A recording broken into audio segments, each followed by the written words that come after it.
What is the last planner system?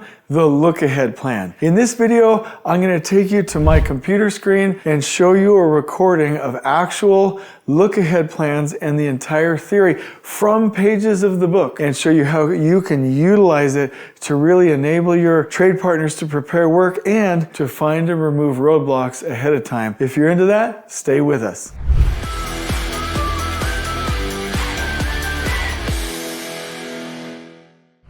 Welcome everybody to this awesome video. We're going to take you through sections of the book, and actually I'm going to give you some really cool examples over here to the right, and you're going to be able to see all of this live on my screen, and I think you're absolutely going to love it. So let's get started without further ado. All right everybody, so in the book, and this is in the book Takt, Steering and Control, starting on page 142, you can find this content. What I want to do is take you through this bit by bit as we start. What is a look-ahead plan? To start with, like I said, starting on page 142, a 6-week, which is what I like to do, make ready look ahead plan, is our ability to see the work from the current date out ahead by 6 weeks. Now, why do I want to do that? Number one, I want to see any possible roadblocks at week 6 so that I have at least 4 weeks in the middle to get rid of those roadblocks before it impacts work inside my weekly work plan. That's really what I'm attempting to do. And so a 6-week look ahead plan not only helps the trade partners to get ready inside that window, the 5 weeks outside of next week, but it enables us to find and remove roadblocks, which is the key for everything that we're attempting to do.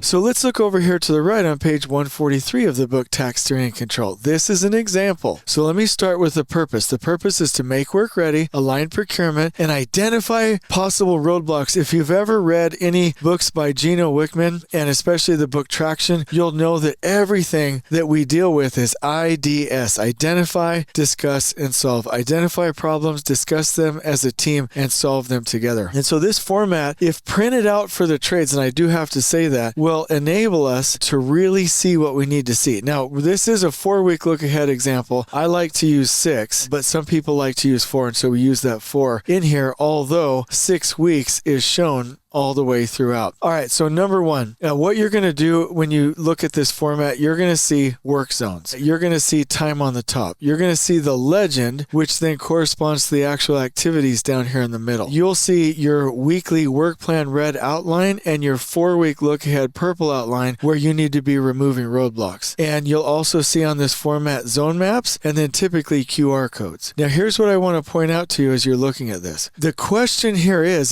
do you have what you need? If you're, for instance, like this blue activity and you're flowing in a diagonal, do you have what you need out ahead so that you can make work ready? And then here's what I want to do, in my opinion, is quite remarkable. Find possible problems throughout wherever they might be so that you can identify, discuss, and solve them. That is the key. Now, you might be asking yourself, how do I identify problems? Well, let me take you to this. So when you're doing your make ready look ahead planning, you'll print the look ahead, then you'll distribute a copy, and then this is 100% how I like to do it, and I wish all superintendents would do this right away. Set a timer for 5 to 10 minutes and ask each trade partner to verify that their activities in the next 6 weeks have what is needed to properly execute according to this list. Now, you're probably freaking out and giving me a sad face right now, and you're like, I'm not going to like and subscribe to this video. I'm not doing it, J Money, because 17 is too much. You probably took page 144 from the book and you ripped it up and you threw it away. No, welcome to construction. This is just how hard it is.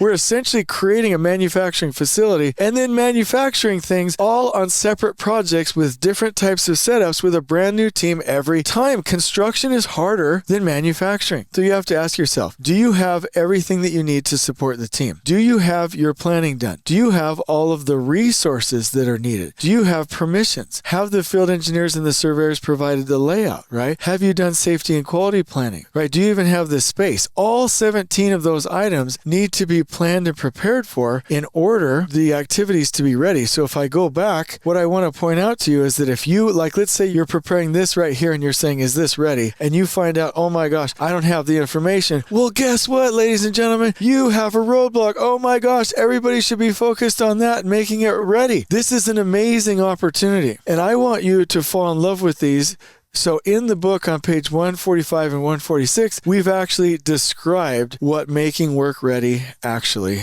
looks like. And so let me go ahead and zoom out here and just take a little bit of an overall view so we can see what we're actually dealing with here and what kind of bearing this has. All right, so first of all, in the last planner system, if you're like, wait a minute, J Money, that's great stuff, but where does this happen in the process? Well, you should have a macro level Takt plan, which is your contractual promise. And then we've done other videos on this channel where you do a pull plan. And then once you do the pull plan, you will have gained buffers in your overall production plan and you're good to go. You have a production target now. The look ahead is where you and the trades look in the short interval at the next 4 to 6 weeks and you make work ready and you identify roadblocks so that you can create a weekly work plan. Now this format, you're probably like, wait a minute, what is this? It's in a time by location format. Time by location. Time by location. And this is really important because in the time by location format, you know you have the right sequence, we have the right trade flow, we have the right buffers, we have the right milestone, and then ahead of these phases, we can do our pull plan, we can do our quality pre-con meeting, we can bring out materials on time. But one of the key things is if you want to maintain this milestone, you have to look out 4 to 6 weeks ahead to find and remove roadblocks, make work ready, and then coordinate handoffs when you're actually in the moment. So here's what I want to do. I want to show you some of these things. So let me take you over to an actual example.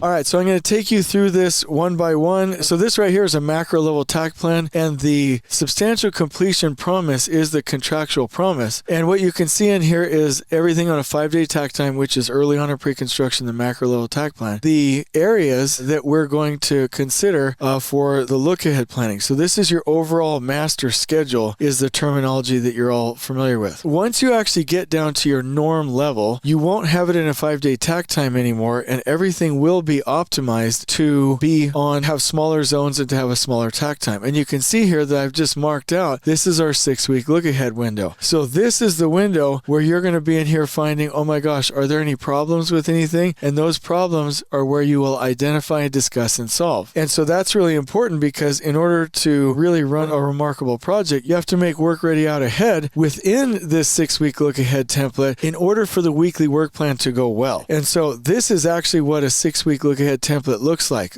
I said before. So again, you have your legend, you have your phases, areas, and zones, you have your time on the top, and then you can see everything is pulled in here in this format with its milestones. So again, you can identify, discuss, and solve any problems. This format is the format that you would print out for the team so they can find their problems. Like I said, is so that your weekly work plan can be properly executed out in the field. The difference between a look ahead and a weekly work plan, some people use them interchangeably, but they're not. The weekly work plan is where you focus on the handoffs. These are the little H's. This is where one trade is going from one zone to another and welcoming another trade into that space. So weekly work plans are all about handoffs, and the look ahead is about making work ready. So I'm just going to leave you with this picture right here. Every trade partner weekly tactical, one of these should be printed out. You got 5 or 10 minutes on the clock, and then every trade says, do I have all of those 17 things? And if not, it's a roadblock. You log the roadblock, and you as a team fanatically remove those roadblocks before you hit the week of the weekly work plan. This system works together, but the look ahead is indispensable, and you can't ignore its importance. And let me just say one last thing. We find roadblocks in week 6 so that everybody has 4 weeks to get rid of them, and you can clear those roadblocks by the weekly work plan. If you're using a 4-week look ahead, then you're spending your focus at week 4 to find and remove roadblocks. Then you have 2 weeks to get rid of them so that everything's clear as of the weekly work plan. This tool is powerful. It cannot be understated, and I think you'll love it. And so what I'll do is I'll turn this into a blog post. We will give you examples of the look aheads. We'll give you those tools, the 17-point checklist, and we'll give you the instructions for how to use the look ahead plan. But ultimately, I want you to buy the book Takt, Steering, and Control. It's remarkable. And I hope you're able to implement this starting tomorrow. And I hope you've enjoyed this video. On we go.